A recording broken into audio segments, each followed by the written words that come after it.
बेटा जी आइए, अब हम लोग आज की क्लास में वीडियो नंबर 6 कवर अप करेंगे। और अभी तक हम रिवैल्यूएशन से रिलेटेड बहुत सारी एडजस्टमेंट सीख चुके हैं। डिफरेंट डिफरेंट पॉइंट्स, बिल्डिंग सीख लिया हम लोगों ने, इन्वेस्टमेंट से रिलेटेड, वर्कमैन कंपनसेशन से रिलेटेड, डेटर से रिलेटेड, और इससे प्रीवियस वाले में क्रेडिटर से रिलेटेड हमने सीखा है। तो बेटा जी अब हम सीखने वाले हैं कुछ एडजस्टमेंट, यानी वो पॉइंट जो एडजस्टमेंट में आते हैं जिनके बारे में बैलेंस शीट में ऑलरेडी कुछ भी इंफॉर्मेशन नहीं दी होती है। तो अब मैं आपको ऐसे पॉइंट सिखाने वाला हूं बेटा जी जिनके बारे में बैलेंस शीट में कुछ भी इंफॉर्मेशन नहीं होगी। वो पॉइंट सीधा सीधा सिर्फ एडजस्टमेंट में आएंगे बेटा जी। डन। तो देखो बेटा जी, पहले नंबर पे हमारे पास एक एडजस्टमेंट आ रही है, there was a prepaid rent to the extent of 2000, यानी 2000 रुपए का रेंट ऐसा है जो प्रीपेड है। अब ये एडजस्टमेंट में लिखा है। आप जानते हो बेटा जी जो भी प्रीपेड रेंट होता है वो हमारा एसेट्स में आता है। अब मेरे को ये एडजस्टमेंट रिवैल्यूएशन अकाउंट में, कैपिटल अकाउंट में, कैश या बैंक अकाउंट में पोस्टिंग करके दिखानी है। तो अगर मैं प्रीपेड रेंट की एंट्री बुक्स ऑफ अकाउंट्स में रिकॉर्ड करूंगा तो मेरी एसेट्स बढ़ेंगी। एसेट्स बढ़ेंगे तो बेटा जी क्या है मेरा फायदा। तो एक बार तो मैं बेटा जी एसेट्स में लिखूंगा क्योंकि मेरी एसेट्स बढ़ रही हैं, और जितनी मेरी एसेट बढ़ रही है वो मेरा फायदा है। फायदा है तो बेटा जी मैं क्या करूंगा, रिवैल्यूएशन अकाउंट के क्रेडिट साइड में लिख दूंगा प्रीपेड रेंट 2000 रुपए। तो अगर आपको एडजस्टमेंट में प्रीपेड रेंट या कोई भी पॉइंट जो प्रीपेड लिखा हो जिसके आगे, बेटा जी वो एक बार एसेट्स में शो होगा और एक बार रिवैल्यूएशन अकाउंट के क्रेडिट साइड में शो होगा। डन। आइए बेटा जी दूसरी एडजस्टमेंट सीखते हैं। एडजस्टमेंट में लिखा हुआ आया बेटा जी, एक ओल्ड पीस ऑफ मशीनरी, एक पुरानी मशीनरी है जिसका अकाउंट कंप्लीटली रिटर्न ऑफ हो चुका है, यानी जिसका अकाउंट रिकॉर्ड मेरी बुक्स ऑफ अकाउंट्स में रिटर्न ऑफ हो चुका है, यानी बंद हो चुका है। उस कबाड़े को बेचने से मुझे कितने रुपए मिले हैं बेटा जी, 300 रुपए मिले हैं। मेरे को कितने रुपए मिले हैं बेटा जी, 300 रुपए मुझे मिले हैं। अब बेटा जी पैसा मिलेगा तो मैं क्या करूंगा, पैसा मिलेगा तो बेटा जी बैंक या कैश अकाउंट के डेबिट में शो करूंगा क्योंकि मुझे कितने रुपए मिल रहे हैं, 300 रुपए। तो आपको जो पैसा मिला है वो कैश या बैंक अकाउंट के डेबिट में लिख देना। और बेटा जी आपकी अनरिकॉर्डेड एसेट से कोई पैसा आपको मिल रहा है तो ये एक तरीके से फायदा है। तो बेटा जी फायदा है तो रिवैल्यूएशन अकाउंट के क्रेडिट साइड में शो करेंगे सेल ऑफ अनरिकॉर्डेड एसेट्स, कितने रुपए बेटा जी, 300। तो कोई भी अनरिकॉर्डेड एसेट्स अगर आप बेचोगे, पैसा आएगा तो कैश या बैंक अकाउंट के टू में लिखेंगे, और उतने रुपए की एंट्री आप बुक्स में शो कर रहे हो तो आपका फायदा बढ़ गया, फायदा हो गया तो रिवैल्यूएशन के बाई में शो करेंगे। आइए बेटा जी अब आते हैं एक्सक्यूज मी सर। 57 नंबर के पॉइंट में। ये पॉइंट बहुत एक्सक्यूज मी ज्यादा मैंने सर। एग्जाम्स में आते हुए देखा है। जी बेटा आप कुछ पूछना चाहते हो? हाँ जी सर, सेकंड पॉइंट में 56 में मतलब सर जो भी मशीनरी का पार्ट हमने किया तो वो मशीनरी उसमें इसमें करेंगे। नहीं बेटा जी, यहां पर आपको ध्यान से पढ़ना है। टीचर ने कहा है जो मशीनरी है वो completely written off in the books of firm, ओ, उसका account already books of accounts में क्लोज हो चुका था, यानी वो चीज बुक्स में एग्जिस्ट ही नहीं करती थी। तो कोई चीज बुक्स में एग्जिस्ट ही नहीं करती थी, वो चीज से आपको पैसा मिल रहा है तो बेटा जी वो पूरा का पूरा आपका गेन है। Okay sir. आइए बेटा जी नेक्स्ट पॉइंट पे आते हैं। 57 नंबर का पॉइंट बहुत इंपॉर्टेंट है, मैंने बहुत सारे एग्जाम्स में इस पॉइंट को आते हुए देखा है। सो दैट मुझे लगा कि ये आपको सिखाना चाहिए। फर्म है जिसके पास 300 शेयर्स हैं बेटा जी, कितने शेयर्स हैं हमारे पास, 300 शेयर्स हैं।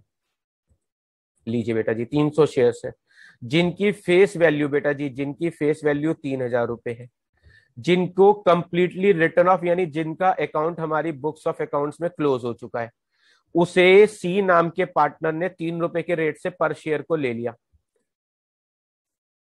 अब यहां पर बहुत कुछ सीखने को मिलने वाला है आपको। बेटा जी यहां पर टीचर कह रहा है आपसे कि मेरे पास 300 शेयर्स है जिनकी फेस वैल्यू 3000 रुपए है, कंप्लीटली रिटर्न ऑफ का मतलब होता है जिनका मेरी बुक्स में कोई अकाउंट नहीं है, यानी वो अनरिकॉर्डेड है। और अनरिकॉर्डेड एसेट से बेटा जी जितने पैसे आपको नेट मिलेंगे, याद रखना उतने की एंट्री रिकॉर्ड करते हैं, जितने पैसे मिलेंगे नेट उतने की एंट्री रिकॉर्ड करते हैं बेटा जी।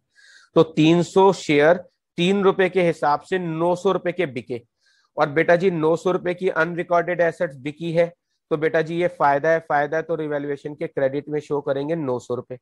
और बेटा जी वो एसेट सी ने ले लिए, तो बेटा जी वो सी के अकाउंट में डेबिट साइड में शो करेंगे 900 रुपए। क्या लिखेंगे, अनरिकॉर्डेड शेयर्स।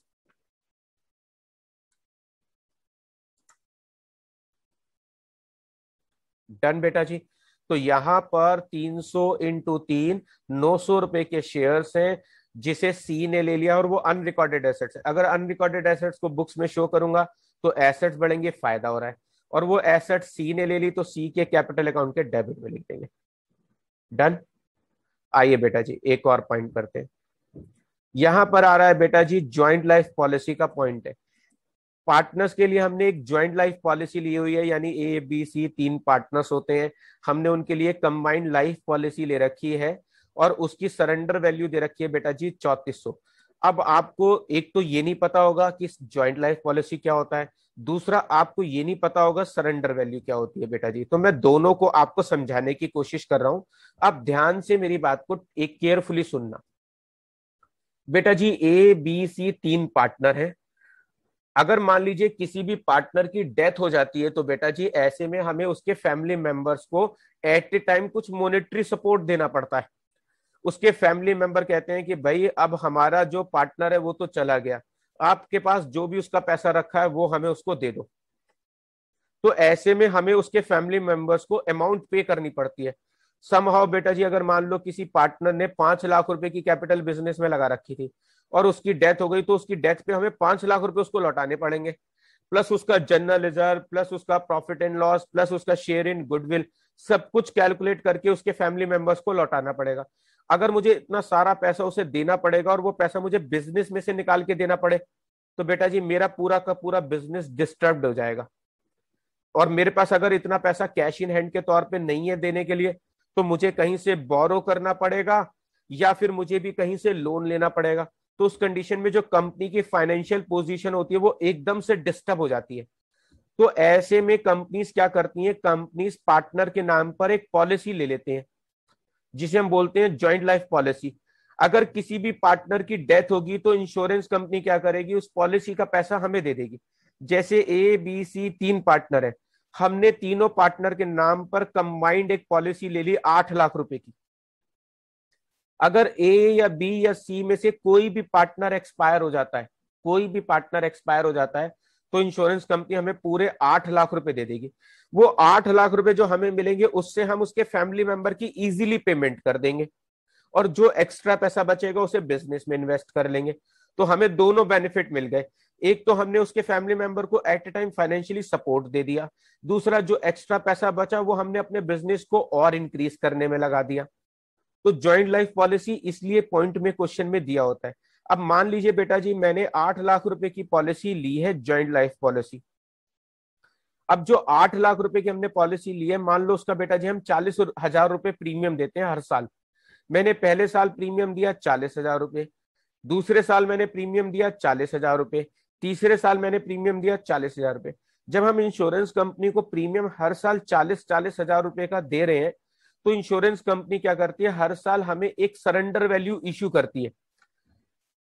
सरेंडर वैल्यू का मतलब होता है इंश्योरेंस कंपनी ये कहती है कि अगर आप ये पॉलिसी आज डिसकंटिन्यू करते हो तो जो पैसे आपने इंश्योरेंस कंपनी के पास जमा कराए हैं उसके अगेंस्ट इतने पैसे आपको वापस मिलेंगे, यानी जितना पैसा आपको रिफंड मिलेगा। अगर आप अपनी पॉलिसी डिसकंटिन्यू कराते हो तो इंश्योरेंस कंपनी उस समय जो पैसे आपको वापस देगी बेटा उसको बोलते हैं सरेंडर वैल्यू। मान लो मैंने पहले साल में 40,000 का प्रीमियम भरा, इंश्योरेंस कंपनी ने सरेंडर वैल्यू इश्यू की 0, इसका मतलब इंश्योरेंस कंपनी कोई पैसा वापस नहीं करेगी। दूसरे साल में मैंने 40,000 का प्रीमियम और दे दिया, पहले साल में 40 दिया, दूसरे साल में 40 का और दे दिया, बेटा जी 80 जा चुका है। तो इंश्योरेंस कंपनी ने इश्यू की सरेंडर वैल्यू 10,000, यानी अगर 2 साल बाद मैं पॉलिसी डिसकंटिन्यू करता हूं तो इंश्योरेंस कंपनी मुझे 10,000 वापस देगी। मैंने तीसरे साल में 40,000 का प्रीमियम और दे दिया, मेरा टोटल प्रीमियम चला गया 1,20,000 का। इंश्योरेंस कंपनी ने सरेंडर वैल्यू इशू की 30,000, यानी अगर मैं तीसरे साल में पॉलिसी छोड़ दूंगा, डिसकंटिन्यू करूंगा, तो इंश्योरेंस कंपनी मुझे 30,000 रुपए वापिस देगी, ये डैम श्योर है। तो बेटा जी सरेंडर वैल्यू वो होती है जो पॉलिसी अगेंस्ट कराने पर मुझे पैसे मिलेंगे। डन। चाहे मैं पॉलिसी कैंसिल कराऊं या ना कराऊं, इतने पैसे तो मेरे खड़े हो गए जो इंश्योरेंस कंपनी मुझे देगी देगी बेटा। तो सरेंडर वैल्यू वो होती है कि इन केस अगर आप पॉलिसी डिसकंटिन्यू करा दो तो इंश्योरेंस कंपनी जो पैसा मुझे वापस देगी उसे बोलते हैं बेटा जी सरेंडर वैल्यू। तो इनडायरेक्टली ये पैसा तो श्योर हो गया कि मुझे मिलेगा ही मिलेगा, चाहे मैं पॉलिसी सरेंडर कराऊं या ना कराऊं। तो बेटा जी ये एक तरीके का हमको क्वेश्चन में पॉइंट आया है कि जॉइंट लाइफ पॉलिसी की सरेंडर वैल्यू 3400 रुपए है, जो अनरिकॉर्डेड है, यानी मुझे इसे बुक्स ऑफ अकाउंट में रिकॉर्ड करना है। अब बेटा जी जॉइंट लाइफ पॉलिसी का इतना पैसा कंफर्म है कि मुझे मिलेगा, मिलेगा तो बेटा जी ये एक तरीके से मेरा फायदा है, फायदा है तो मैं रिवैल्यूएशन के बाई में शो करूंगा। कितने रुपए शो करूंगा बेटा जी? 3400 रुपए। और ये पैसे इंश्योरेंस कंपनी से मुझे फ्यूचर में मिलेंगे, जब चाहे मैं तब ले सकता हूं। तो बेटा जी इसे कहाँ शो करेंगे? एसेट साइड में। तो अगर आपके पास जॉइंट लाइफ पॉलिसी का सरेंडर वैल्यू का कोई पॉइंट आएगा एग्जाम में, तो एक बार रिवैल्यूएशन के बाई में लिखेंगे और एक बार बेटा जी एसेट्स में लिखेंगे। कुछ टीचर बेटा जी इसे क्या कहते हैं, कुछ टीचर कहते हैं कि आप इसे पार्टनर्स में क्रेडिट साइड में डिस्ट्रीब्यूट कर सकते हो, यानी credit side of partners account. आप चाहो तो बेटा जी credit side of partners account में आप इसे डिस्ट्रीब्यूट कर सकते हो, डिस्ट्रीब्यूट कर सकते हो in old partners, in old profit sharing ratio. Done बेटा जी। तो ये हमारा टॉपिक है। तो आपके पास चॉइस है, आप रिवैल्यूएशन के बाई में लिख दो या फिर पार्टनर्स में क्रेडिट साइड में बेटा जी डिस्ट्रीब्यूट कर दो। आइए बेटा जी नेक्स्ट एडजस्टमेंट सीखते हैं। एक डेटर है जिसका 4000 रुपए का बेटा जी बैलेंस है, डेटर है जिसका 4000 रुपए का बैलेंस है और उसका अकाउंट बेटा जी रिटर्न ऑफ है। रिटर्न ऑफ का मतलब होता है उसका अकाउंट ऑलरेडी हमारी बुक्स में क्लोज हो चुका है। उसने बेटा जी हमें 1000 रुपए दे दिए, तो उससे मुझे कितने रुपए मिले? 1000 रुपए मिले। यानी जिस कस्टमर का अकाउंट क्लोज हो चुका है उससे मुझे कितने रुपए मिले? 1000 रुपए मिले। बेटा जी पैसे मिले तो बैंक या कैश अकाउंट के डेबिट में लिखेंगे क्योंकि पैसा आ रहा है। डन बेटा जी। और इतने पैसे मेरे को डूबा हुआ पैसा रिकवर हो गया, फायदा हो रहा है, तो रिवैल्यूएशन अकाउंट के क्रेडिट में भी शो करेंगे कितने रुपए? 1000 रुपए। तो अगर आपको किसी पुराने कस्टमर से जिसका अकाउंट क्लोज हो चुका है कोई पैसा रिकवर होता है, तो बैड डेट्स रिकवर के नाम से रिवैल्यूएशन अकाउंट के बाई में शो करिएगा, और वो 1000 आपके पास पैसा आया है तो बैंक या कैश अकाउंट के टू में भी शो करेगा। आइए बेटा जी नेक्स्ट एडजस्टमेंट पे आते हैं। हमें एक्रूड रेंट का पॉइंट आ गया बेटा जी। एक्रूड रेंट है 500 रुपए। एक्रूड रेंट का मतलब होता है अर्न बट नॉट रिसीव, यानी मैंने इतना पैसा किराए का कमा लिया है लेकिन टेनेंट से अभी इतना किराया मुझे मिला नहीं है। अर्न कर लिया है लेकिन अभी किराएदार से पैसा नहीं मिला है। बेटा जी तो मुझे ये पैसा लेना है, लेना है तो ये मेरी एसेट्स है, एसेट्स है तो एक बार एसेट्स वाले कॉलम में शो करेंगे एक्रूड रेंट। बेटा जी कितने रुपए शो करेंगे? 500 रुपए। हमें 500 दिया तो बेटा जी 500 शो कर देंगे। और इतने रुपए पैसे मुझे लेने हैं, जो पैसा लेना होता है बेटा जी वो आपकी एसेट्स है, एसेट बढ़ेगी तो फायदा हो रहा है, फायदा हो रहा है तो कहाँ शो करेंगे? रिवैल्यूएशन अकाउंट के क्रेडिट साइड में। डन। इसके बाद आते हैं बेटा जी एक और एडजस्टमेंट जो अक्सर आजकल बड़े एग्जाम्स में मैंने देखा है आते हुए। जब भी नया पार्टनर आता है एडमिशन में तो हमें एक नई पार्टनरशिप डीड बनानी पड़ती है। जब कोई पार्टनर रिटायर होकर जाता है तो जो रिमेनिंग पार्टनर्स होते हैं वो एक नई पार्टनरशिप डीड बनाते हैं। जब किसी पार्टनर की डेथ होती है तो एक पार्टनर इनडायरेक्टली चला गया तो बेटा जी फिर दोबारा एक पार्टनरशिप डीड बनती है। तो ऐसे में जो पार्टनरशिप डीड बनाने का खर्चा होता है बेटा जी उसे बोलते हैं रिकॉन्स्टिट्यूशन चार्जेस। तो क्वेश्चन में बेटा जी reconstitution charges of new partnership deed paid ₹5000। हमने नई पार्टनरशिप डीड बनवाने का रिकॉन्स्टिट्यूशन चार्जेस पे किया है 5000 का। बेटा जी पेमेंट किया तो पैसा जा रहा है, कैश या बैंक अकाउंट के क्रेडिट में शो करिएगा क्योंकि इतना पैसा जा रहा है। और बेटा जी ये पैसा जा रहा है तो एक तरीके से आपने इतना पैसा की पेमेंट किया है, पेमेंट किया है तो बेटा जी ये लॉस है, लॉस है तो कहाँ शो करेंगे? रिवैल्यूएशन अकाउंट के डेबिट में रिकॉन्स्टिट्यूशन एक्सपेंस 5000 रुपए के नाम से। तो बेटा जी ये मैंने कुछ आपको पॉइंट कराए जो एडजस्टमेंट में आते हैं बेटा जी। अगर आप कुछ पूछना चाहते हो तो बेटा जी पूछ सकते हो। आया आपको समझ में बेटा? Yes sir.